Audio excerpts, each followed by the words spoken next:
So the question we have is a cylindrical bucket 32 centimeter high with radius of base 18 centimeter is filled with sand. यानी कि एक bucket थी, ये sand से बिल्कुल field है, यानी कि इस बकेट में पूरा सैंड है.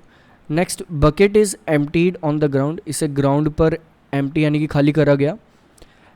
And a conical heap of sand is formed, यानी कि एक कोनिकल स्ट्रक्चर यहाँ पर फॉर्म हो गया इस बकेट के एम्प्टी यानी कि खाली होने की वजह से.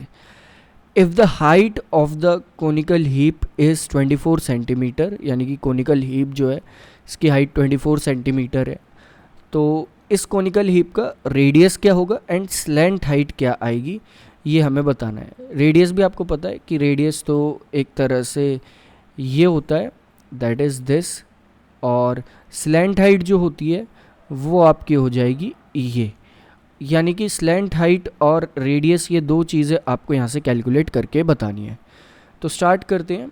सिंपली अगर समझें तो यहाँ पर एक चीज़ तो होगी कि जब बकेट एम्प्टी हुई तो बकेट की वॉल्यूम और इस कोनिकल हीप की वॉल्यूम सेम ही होगी.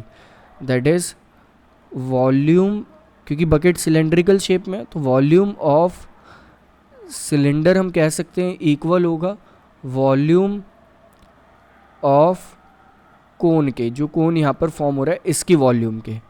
नेक्स्ट, वॉल्यूम ऑफ सिलेंडर क्या होता है, पाई आर स्क्वायर एच. हम वैल्यूज़ पुट कर लेंगे यहाँ पर. पाई आर स्क्वायर यानी कि रेडियस का स्क्वायर हो जाएगा, that is 18 multiplied by 18 multiplied by height.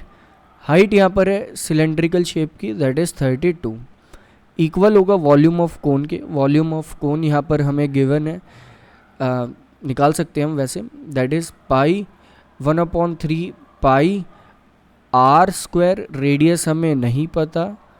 Next, H height हमें पता है वो है 24.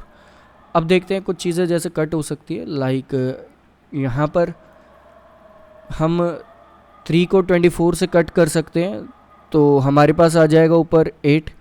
नेक्स्ट, हम अब 8 को उस साइड लेके जाएंगे लेफ़्ट साइड तो वो डिवाइड में चला जाएगा, तो ये भी कट हो जाएगा 32 से, तो यहाँ आ जाएगा 4. तो हमारे पास एक और चीज़ यहाँ कट हो सकती है लाइक पाई, तो हमारे पास आ जाएगा अब that is 18 square multiplied by 4. 4 को हम लिख सकते हैं 2 स्क्वायर इक्वल आर स्क्वायर. तो आर की वैल्यू यहाँ से हमारे पास आ जाएगी 18 मल्टीप्लाइड बाय 2 यानी कि 36 सेंटीमीटर. दैट मीन्स हमने यहाँ से रेडियस कैलकुलेट कर ली. इस कोनिकल हीप की जो रेडियस है वो आ चुकी है, दैट इज़ 36 सेंटीमीटर.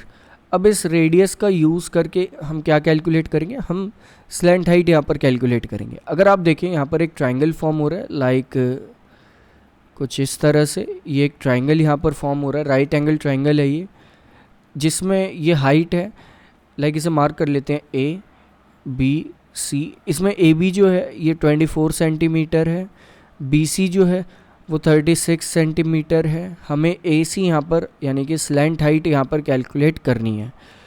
तो सिंपली हमें पता है पाइथागोरस थ्योरम का हम यूज़ करने वाले हैं. पाइथागोरस थ्योरम के अकॉर्डिंग तो आपको पता ही है कि हाइपोटेनस का स्क्वायर बाकी दो साइड्स के स्क्वायर के सम के इक्वल होता है. तो इस अकॉर्डिंग एल का स्क्वायर यहाँ पर इक्वल होगा 24 स्क्वायर प्लस 36 स्क्वायर. तो यहाँ से हमारे पास जब आप इसे कैलकुलेट करेंगे तो ये आ जाएगा, दैट इज़ एल की वैल्यू आएगी आपके पास 12√13 सेंटीमीटर. 12√13 सेंटीमीटर आएगी जब आप इसे कैलकुलेट कर लेंगे. चेक कर लेना आप क्या आपकी वैल्यू सेम आती है नहीं आती. तो सिंपली बस लास्ट में आके रूट करना है आपको इन दोनों के स्क्वायर्स पुट करके.